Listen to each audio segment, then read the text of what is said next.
Want to record your screen like a pro on iOS 18? Whether you're gaming, teaching, or just flexing your tech skills, this video is your shortcut to viral. Let's unlock that screen recorder in 3, 2, 1, go. Step 1. Open the app or screen you want to record. 1. Swipe down from the top right corner or up from the bottom if your iPhone has a home button to open control center. 2. Firmly press and hold the screen recording button. A circle inside a circle. 3. Toggle microphone audio to on if you want to narrate. 4. Tap start recording.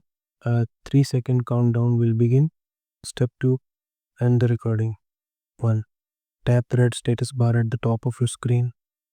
2. Select stop. 3. The video will save automatically to your Photos app. Step 3. Edit your video. 1.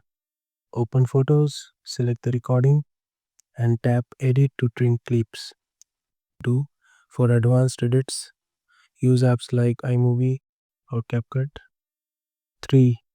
Export in 4K for YouTube quality.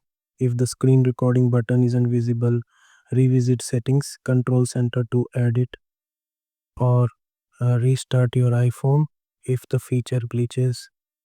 That's how to record and edit your iPhone screen on iOS 18. If this helped, consider subscribing for more tutorials. Check the description for troubleshooting tips. Thanks for watching.